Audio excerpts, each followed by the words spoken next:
What's up? So I haven't purposely been not filming, but been really busy with this thing. Just trying to sort out a bunch of stuff. I had some problems I'll kind of go over really quick, but for the most part, I've got it sorted out. I think it actually fires up and runs, idles. Anyway, figured we'd take a second in today's video and kind of dive into EFI, standalone EFI, kind of show you what I had to go through and some of the options that this particular standalone EFI has. And yeah.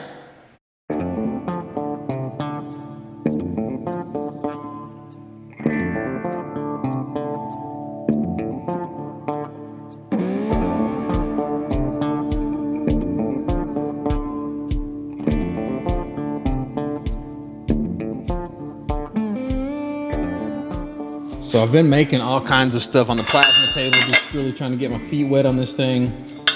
As you've seen, some of the tool holders. So like these, if you've got battery powered tools, you can hang them in these tool holders. These are available at killfab.com right now. These and the air tool holders. So same deal. Both of them are already put together. This one, you need to weld this little piece.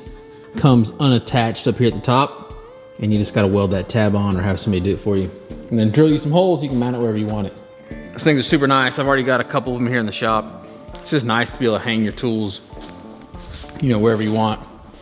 So this one right here, this is by ZT Fab, and I love that thing. I hang both my grinders in there. I've got all your rest of your tools here. The grinders can actually hang on the ones that I make though too.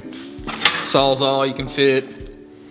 The grinders will fit upside down in those, so super nice to have around the shop. Just try to keep things organized. Anyway, I also made some of these brackets here, which I'm just going to mount in my trailer to hook my toe straps to. So one of the things I hate about toe straps is that they don't really have a place in a trailer. They tend to end up in the floor. And I just assume hang them on the wall, put one up top, one on the bottom, and then kind of just hang your straps, you know, kind of attach them on top, on the bottom. They're kind of hanging there nice on the side of the trailer. Probably put two in the back, two in the front. I can hang two straps in the back, two in the front of the trailer. And then I actually made 6 of them. So I don't know, I may put another set up front somewhere. Speaking of the trailer, got a little project I bought. Not gonna start it anytime soon. Really something I just wanted to purchase for a future project. Wanted to get my hands on one before they were gone. I'll show you what that is right now. So obviously my two go-to vehicles right now are obviously the Fox bodies and the C10s. So been looking for a coupe for a while. I've also been looking for, I really want like a 64 body style C10. They're super high right now. Coupes are tough to find too. So I was like, you know, whatever I can find. If I find one, I'm gonna buy one. Even if it's rough, as long as it's not gone. So the GT that I bought, white bread, I'm sure you guys have seen that. I still have it. It's just too far gone. So found this one. It's a 86 coupe, which I really like. I'm a 4-eyed fan. It's pretty rough. It's got, I don't know if you can see because I don't have any lights in here right now, but got some rust spots. It's got some dents in the door.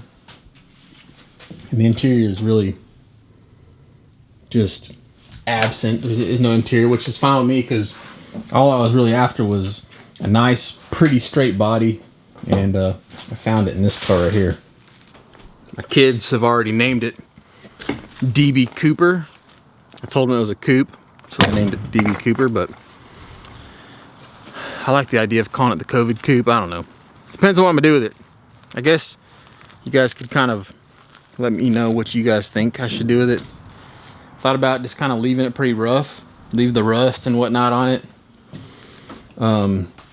Really make the inside super, super nice. Make the underneath super, super nice. Paint it all. And leave the inside bare and just make it like a go-kart street warrior style setup. Leave the outside the way it is though, and give that appearance that it's pretty rough, but under the engine bay it'll be super nice. Killer engine setup. You know, underneath, drivetrain, all that stuff will be jam up. And then maybe later on paint it and do whatever, but what's your thoughts? I really want to do like a full restoration. Man, it's a lot to take on right now. Oh yeah, look at the chunks, huh? Anyway, it's got combo pros on it for you old school guys. I'll probably get rid of those things. Anyway, you can't really see much right now. We'll revisit this thing later on.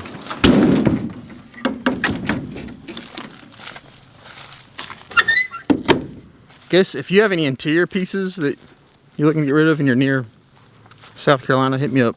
Might be interested in taking them off your hands.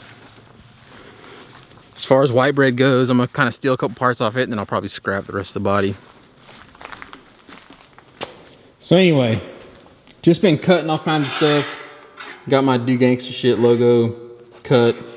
Trying to clean it up a little bit. I was making these small, I was kind of losing these little pieces on the S and the E. You can see that one's gone. I think I've since fixed it, so I'm gonna make them in this size, maybe even a little bit smaller. I've had a lot of people inquire about buying them, so they may be available on KillFab. Just go to killfab.com and see if you want one. Let's see if I had some of the smaller ones laying around.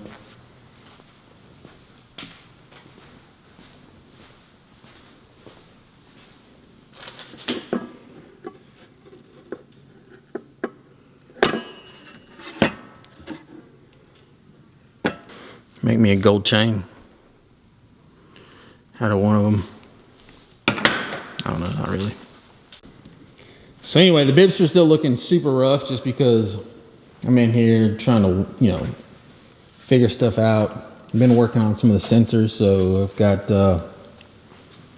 now a fuel pressure sensor in here, and I did an oil pressure sensor the exact same way up front. Just kind of working through some of the issues I had. But I think I've got it dialed. The intake. So update on the intake. Carbon. Wasn't really sure it was gonna be strong enough. It does have a little bit of flex, which is not ideal, but so far so good. I may actually make another one for two reasons. I may make it a little thicker, a couple more layers of carbon, but I'd also like to kind of get the weave maybe laid in here a little bit cleaner for looks. Let's see if we can get this thing fired up right quick, and then I'll maybe take a look at the EFI on this thing.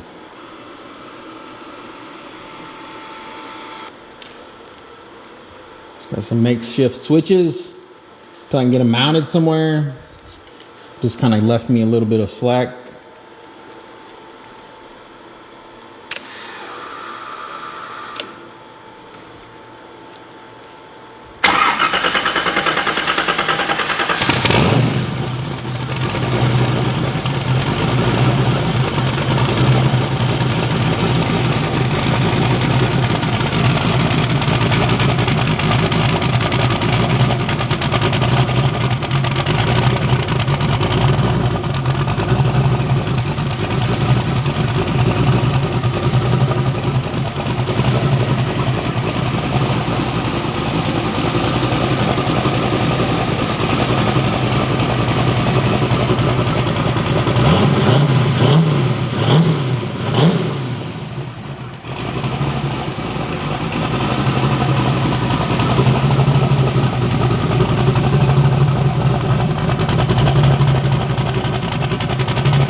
The humidity down here in the south makes a mess on this thing.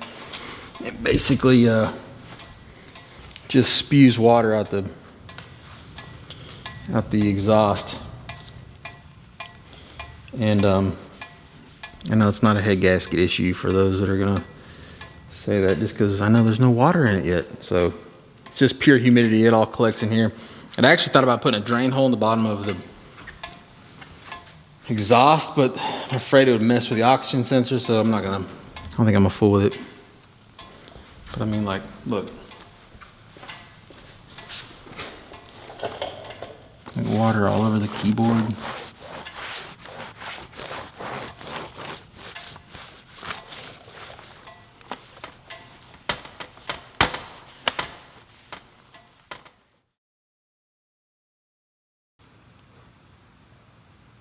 All right, so my intention on this is not necessarily to show you exactly how to do it or how it works, but that all these are pretty much the same and they're not terribly difficult to figure out.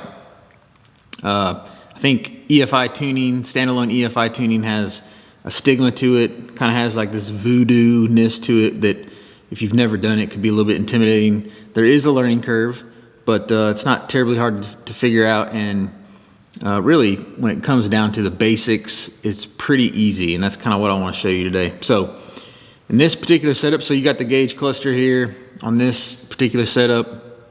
It's got, you know, it's showing you a lot of the parameters that you're going to need to see.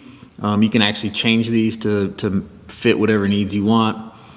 With the amp EFI setup and with most, it's going to give you a way to set up a basic map or basic tune-up. And so in this one, you'd come up here and you would select, you know, what kind of control algorithm you're going to run. Speed density, you got mass airflow sensor, you got alphanumeric. You can kind of run whatever you want. Mass airflow is going to be basically what comes in factory cars. You're going to run a mass airflow sensor, and this system can do that. I like to run speed density. It just makes the setup much cleaner. You don't have a mass airflow sensor. So anyway, you can select how many squirts per engine cycle. You can select injector staging, so it can be simultaneous or alternating.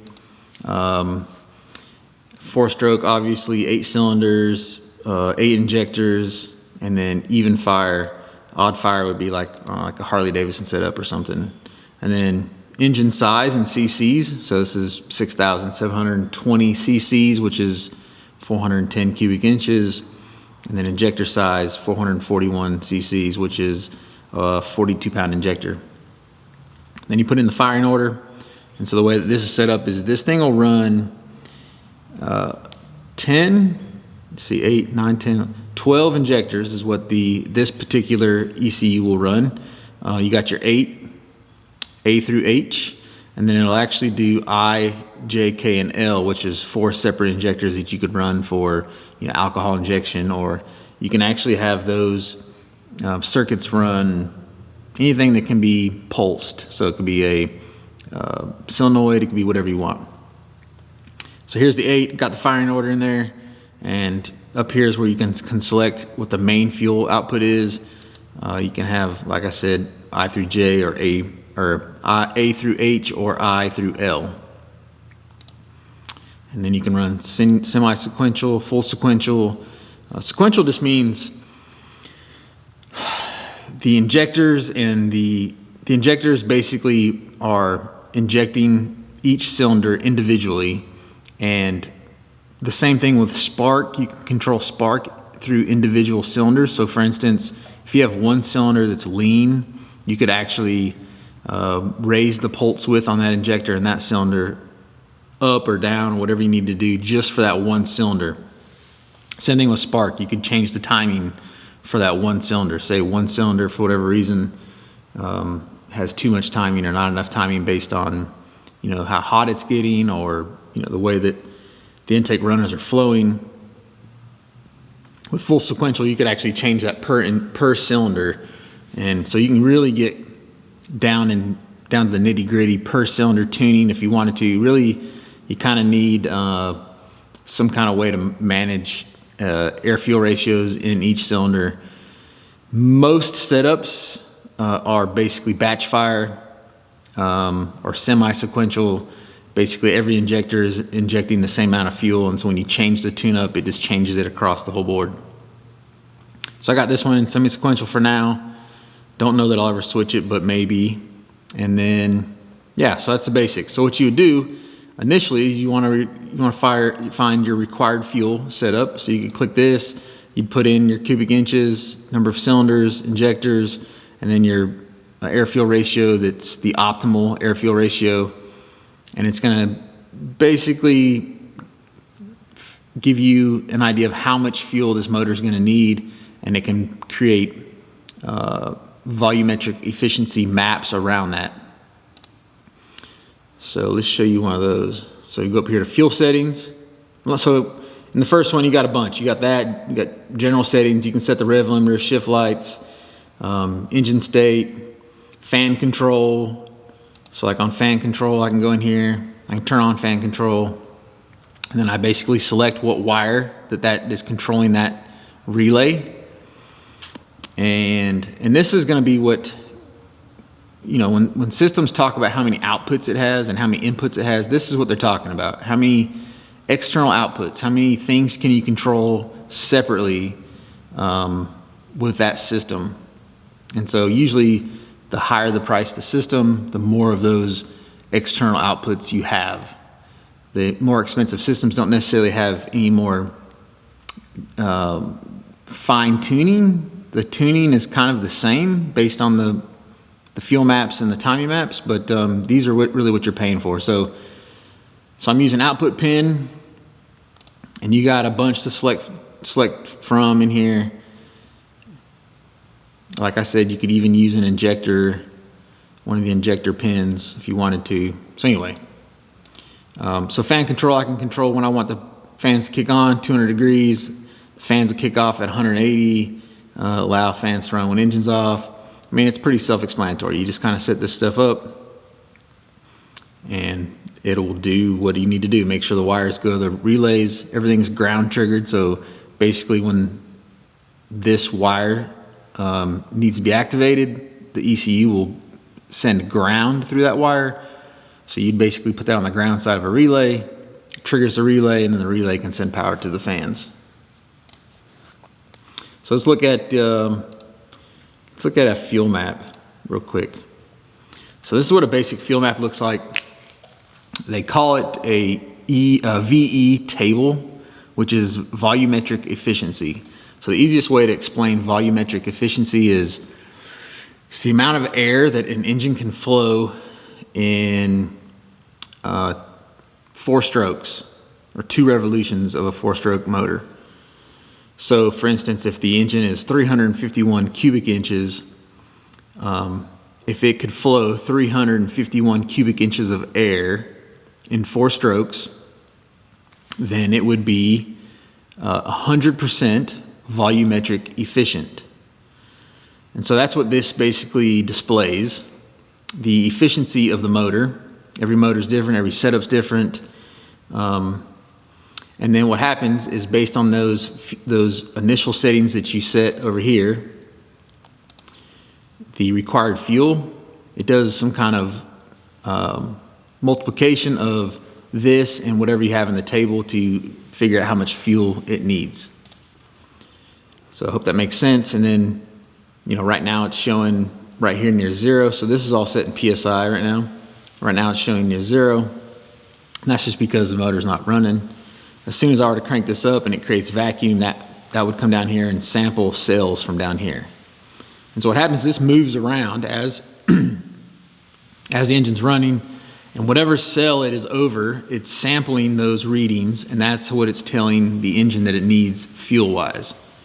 So at idle, it's going to be down in here, and it's saying that it's 53% volumetric efficient at idle.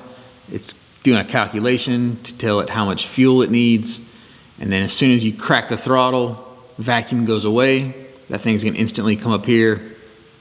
RPMs are then going to go up. So if you look at the bottom, these are RPMs, and then this is load, what they call load.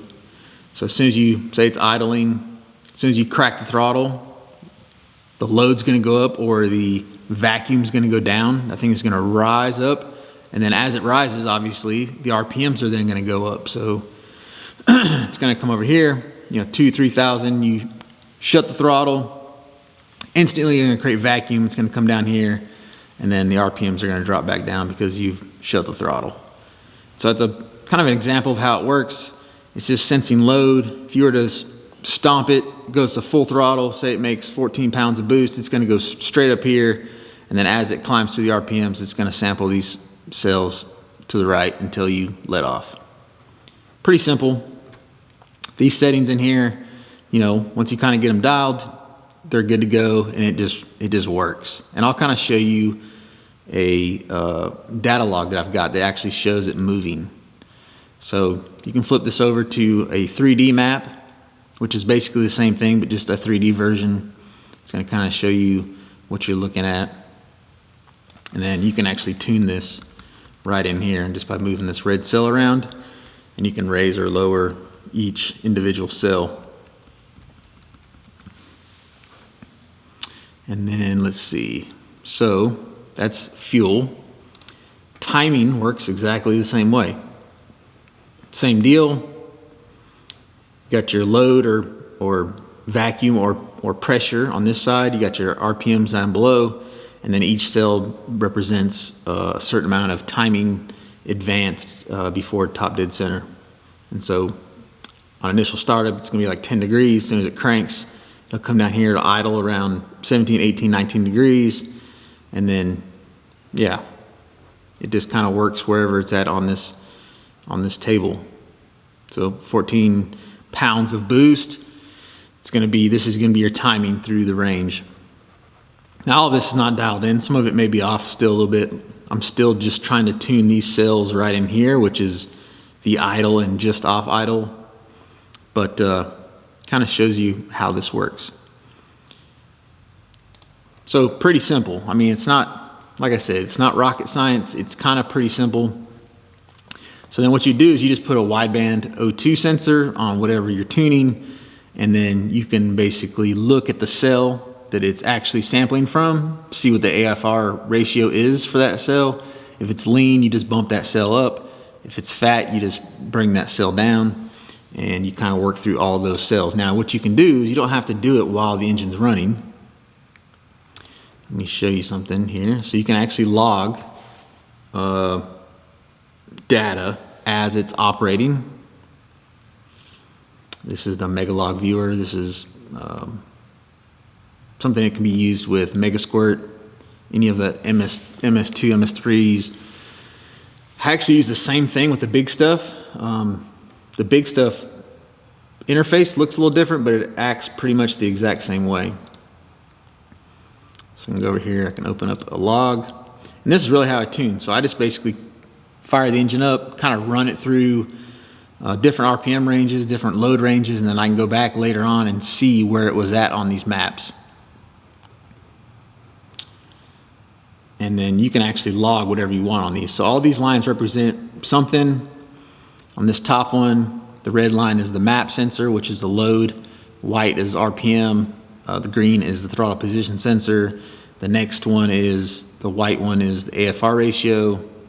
And then I've got battery voltage. And you can change these over here on the left side to make them whatever you want.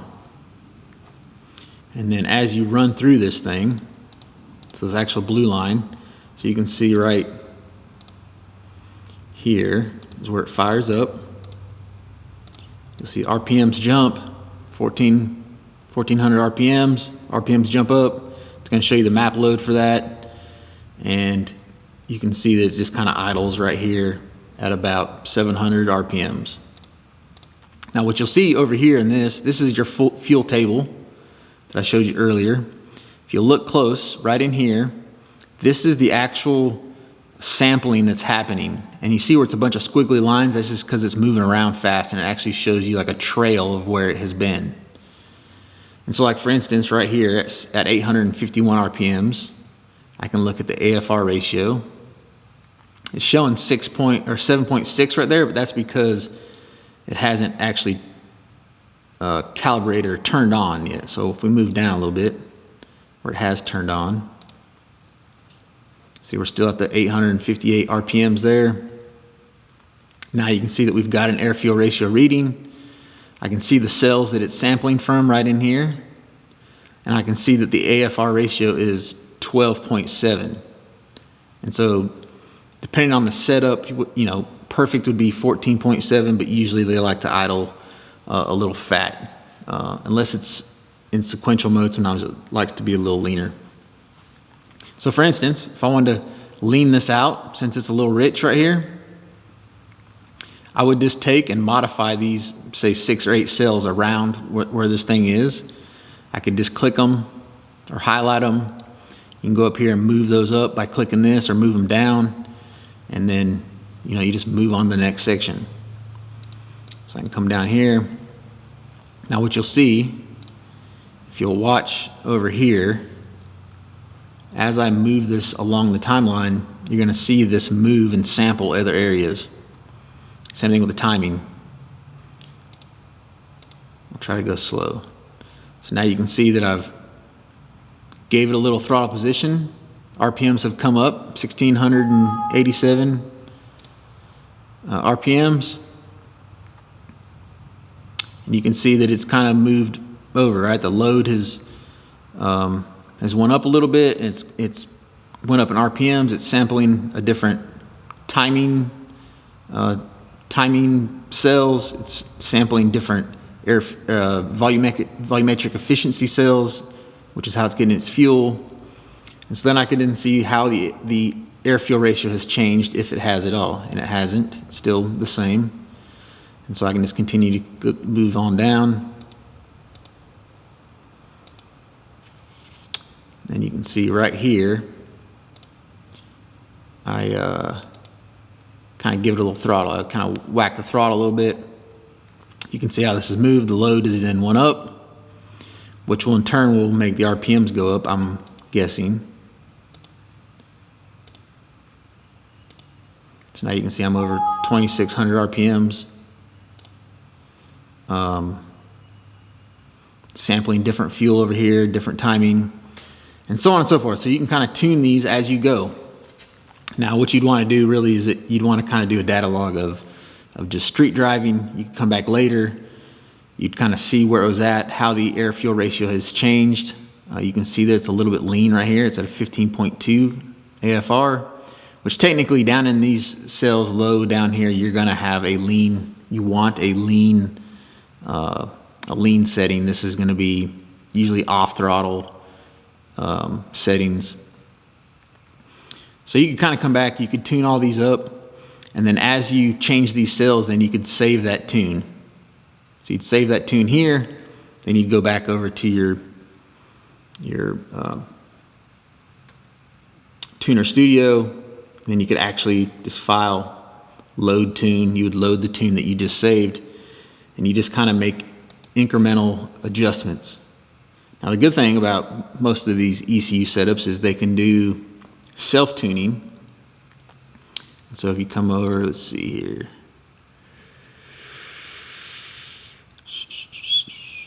Where's it at?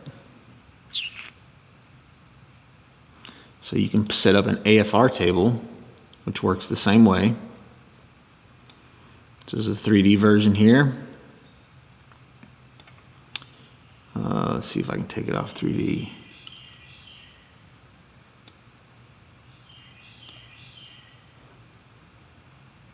Well, there's a way to do it. So this is kind of the 3D representation. When I was talking about you want kind of lean cells or lean settings down here at the bottom because it's off throttle. That's what I was talking about. It's got it target AFR is set to like 16 to 1, like idling 12 to 9, right? Right in here you want 13.9, which is, you know, idling. And then you can kind of set this up top wherever you want it to be, under boost, under load, high loads, full throttle. You can kind of set all that stuff up however you want to. And then what it'll do is it'll try to target these AFRs. So say that your fuel table, is off a little bit and you have a lean setting. Well, if you have it set to target AFR, what it's going to do is automatically adjust that cell within a percentage. And you can kind of set that percentage. You can say, hey, I'll let the computer tune itself within 3% of what I have it set at. And then later on, you can come back, you can see how much it has adjusted within that tune, and you can actually raise or lower it to kind of compensate what it tried to do. Hope that makes sense. So that's like the gist, basically. You got fuel tables, you got timing tables. Now, these things have all kinds of other settings that you can kind of mess with. There you go, there's the AFR table there. So like I showed you, 16 to 1 down here, that's off throttle. You know, it's idling 3, 4, 3, 9, which is a little bit fat, which is kind of what you want. And then, like I said, you know, 14 pounds of boost, you can kind of dial in exactly what kind of AFRs you want. 12.2 is probably a little lean. You probably want a little richer than that, especially, you know, with the maybe naturally aspirated, you can get away with that, but under boost, you want probably a little richer setup. So it's also got, you know, you can go in here and set staged injection if you want to. You can do, you can set injector dead time. You can set injector small pulse width, the dwell, cold advanced, which is basically when the engine's cold, you can advance the timing a little bit until it warms up. The same thing with after start enrichment. So this is just a table that you can set that says, hey, when it's, you know, 32 degrees, which would be right here. So right now this green dot is showing you where it's at currently. So it's at whatever that is, probably 70 something degrees. Right now, if you were to fire the engine up, it's going to give it a percentage more fuel, whatever that equates to, 7% more fuel until it warms up, right? And the colder it gets, the more fuel it gets. So that's or actually I guess that's time, after start time. So that's a percentage of after start time. So after you start it, it's going to basically give it that much more fuel, and then as time, whatever the time spectrum is, it's kind of ramp that down to normal. I also have a warm-up enrichment, which is basically what I thought I was telling you a second ago, and that's going to be a percentage of fuel based on temperature until it warms up. So 100% is going to be normal. So once it gets to like 160 degrees, it'll be at normal, and then everything else is kind of built into this curve. So right now it's showing 70 degrees. It's going to give you about 100 and, I don't know, what would that be? 130% of your fuel. Like I said, 100 is normal, so it'd be 30% more than normal until it warms up to 160 degrees. Now you can just move these dots up and down, or you can change these cells over here. If you need more warm-up enrichment, you just, you know, if the car doesn't want to run at idle, you can kind of raise those up. If it's too fat, you can pull them down. Pretty simple.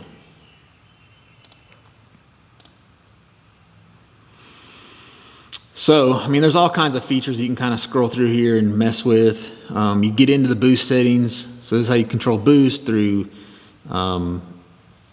pulse width modulated valves, table switching. So this will do like a dual fuel setup. So if you had, for instance, one tank that had like pump gas in it, and then you had a whole nother tank with a different fuel system and different injectors that had race gas in it, you could basically set it up to where it switches fuel tables. The second that you go under boost, it'll switch fuel systems, it'll switch it all over. And so the second you go into boost, it will be running on race gas, and then as soon as you come off, it kind of switches back to pump gas. A lot of the guys that do the drag and drive stuff, they run this sort of thing. They'll actually do it with like methanol. So they'll drive around pump gas, and then as soon as they start making power, it clicks over to 100% methanol and make the big power. You don't have to worry about getting it super hot and so on and so forth. So this one has advanced engine settings, a bunch of generic pulse width modulated outputs. You could control all kinds of things with these. Water injection. It's also got a bunch of inputs that you'll see in a second, but some of those will be like, say, oil pressure. If I want to monitor oil pressure, I can kind of set that up, set warnings. So it's got an oil pressure warning, which is off now. I'm telling it what pin that oil pressure sensor is attached to, and that's going to be sensor 1. And then, you know, it's going to basically read on my heads-up display, and then I can set, you know, if it gets below a certain pounds of oil pressure, it'll give me some kind of warning light, or I can put it into limp mode. You can do all kinds of things. Nitrous systems. So you can basically do a dry nitrous system, inject more fuel through the injectors to compensate for the nitrous. You can have all that set up and triggered through this system. Just all kinds of things, man. There's all kinds of things you can do. This one has so it has CAN outputs and inputs, so you can basically attach this to some kind of dash, and it will basically display all the settings that are going on within the computer on this heads-up display dash. And then if you have the right dash and the right setup, you can actually tune through the dash back to the ECU through the CAN settings. So I mean, it's got like check engine lights, you got a bunch of output test modes, engine control. I mean, it'll just do so much stuff.